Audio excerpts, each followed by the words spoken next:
laissant les assiettes des autres vides, et qui, ayant tout, disent avec une bonne figure, une bonne conscience, nous, qui avons tout, on est pour la paix. Je sais que je dois leur crier à ceux-là, les premiers violents, les provocateurs de toute violence, c'est vous.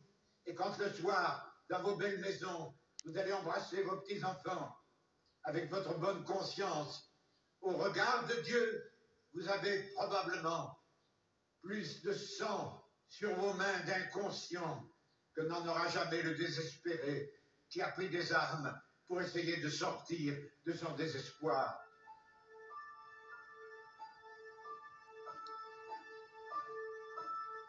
Mais ne nous trompons pas, il n'y a pas de violence qu'avec des armes. Il y a des situations de violence. Il y a tel et tel peuple du monde que je connais très bien, où j'ai été tant de fois, où il n'y a plus aucune espérance. Pour la foule des plus petits, aucune espérance d'apprendre à vivre. Et j'avais crié, vous les riches, il y a des riches qui sont honnêtement riches. Vous avez le devoir de dépenser. Ceux qui stockeraient dans des coffres de banque de l'or, des bijoux, qui les accumuleraient comme un trésor. Car la fortune, dans les temps d'épreuve, doit être partagée. Venant au secours en créant des entreprises viables pour donner de l'emploi et du salaire. Milliardaire. Je suis milliardaire, mademoiselle. Pourquoi? Parce que plus de 1000 fois dans ma vie, j'ai pris ma mère dans mes bras pour lui dire « N'aie pas peur, je suis là ». Et qu'est-ce qu'elle me donne, ma mère, quand je lui donne ça? Elle me donne ses yeux, elle me donne son âme et son cœur à travers un regard où tout l'amour du monde se trouve. Voilà pourquoi je suis milliardaire. N'aie pas peur, maman, je suis là. Être, elle a fait le bonheur. Et du coup, elle passe ses derniers jours comme une reine. Parce que les vieux ont peur. Ils ont peur de la mort, ils ont peur de la maladie. Mais quand leur fille leur dit n'aie pas peur, maman, s'il est nécessaire que je te donne mon cœur, je te le donnerai. Parce que c'est ton démon qui m'a mis au monde. Tu es beaucoup plus important que lui. Et votre maman vivra 20 ans, 30 ans de plus. Rien qu'à cause de ces paroles-là. Vous voyez d'où vient la richesse. Moi, je suis milliardaire, mademoiselle, parce que j'ai pris mon petit garçon dans mes bras plus de 1000 fois pour regarder dans ses yeux et comprendre combien le paradis est beau à travers les yeux d'un petit garçon de 10 ans. Je suis milliardaire parce que je suis venu dans mon pays en Kabylie pour sentir l'odeur des vaches avec lesquelles je suis né, pour m'allonger sur l'herbe et admirer cette merveilleuse nature.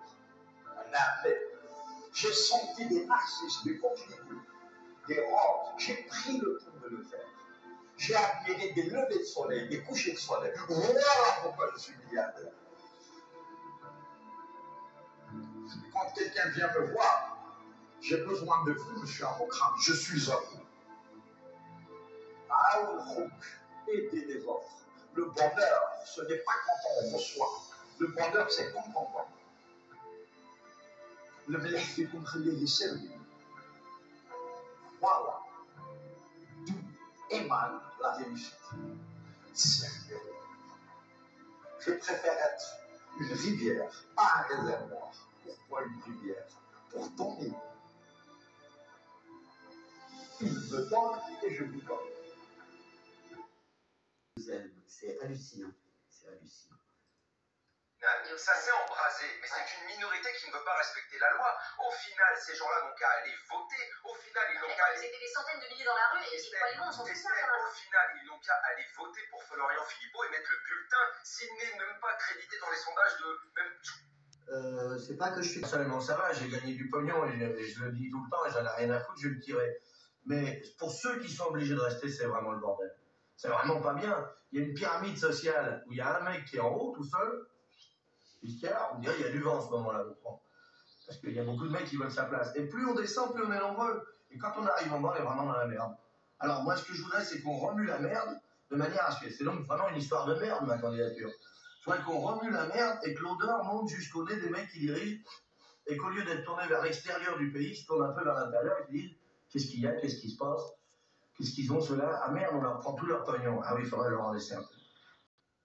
Qui est foutu à l'ance d'un pic, c'est-à-dire on a un pouvoir exécutif, je ne sais pas si c'est pas compliqué pour expliquer, mais en tout cas, il y a un mec qui commande tout seul en fait. Voilà, et ça c'est interdit normalement. Encore la semaine dernière, le président de la République a fait l'étalage de la force de frappe. Il a dit c'est moi qui appuie sur le bouton, et en fait c'est pas vrai. Dans la Constitution, c'est le Parlement qui va décider si on fait une guerre à quelqu'un. Mais il l'a complètement oublié, puisqu'il y a des lois maintenant. Il y a même une loi qui dit qu'on n'a pas le droit, on n'est pas obligé de faire voter une loi pour qu'elle existe. La loi numéro 45 dit que elle peut être comme ça sans être votée par le Parlement, elle peut exister la loi. C'est-à-dire qu'il y a une loi qui dit que les lois ne servent pas. C'est formidable. Alors, ça m'amène à une question classique. Vous êtes candidat, quel est votre programme? Ah mais on n'est pas. C'est ça l'intérêt. Moi je ne veux pas être élu, donc j'ai pas raison d'avoir un programme. Mais justement le problème c'est que les autres en ont un et qu'ils ne le respectent pas. Une des choses que je voudrais arriver à faire changer ici, c'est que quand un type se présente, il a un programme chiffré et daté. Il dit on va augmenter la retraite de 30% à partir de telle date. Bon. Après ça, il dit on va faire baisser l'inflation de temps, on va faire baisser le chômage de temps hein, à telle date. Et bien qu'il le fasse. Et puis quand il n'a pas réussi à la fois son pourcentage et sa date, et bien on le vire. Et puis on recommence. On revote pour un autre mec. Alors il y en a qui disent que Coluche est parmi les gauchistes, il y en a d'autres qui disent que Coluche est un nouveau Poujade. Ouais. Vous vous classez où? Vous dites moi je suis le candidat des minorités. C'est-à-dire que Poujade, moi je ne sais pas qui c'est, puisqu'il avait arrêté de faire de la politique quand je suis né. D'autre part, je ne sais pas, les mecs ils disent toujours ce qu'ils peuvent. Hein. Moi, quand j'ai commencé à faire rire, on a dit que j'étais le nouveau Fernand Reynaud. Et puis maintenant, je suis en train d'être l'ancien Coluche, et puis tout le monde s'en fout. Je ne sais pas, moi, vous dire, ce qu'ils racontent, j'en sais rien. C'est parce qu'ils n'ont pas d'imagination. Alors tout ce bruit qui est autour de vous, autour de votre campagne, et ça faisait pas un peu peur que ce soit un peu tôt, c'est-à-dire que ça retombe un peu avant 81.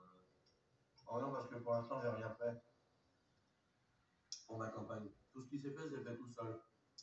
Et à partir de maintenant, on va s'en occuper. Enfin, en fait, après les fêtes, on va s'en occuper de ma campagne. Vous avez des conseillers? J'en ai un,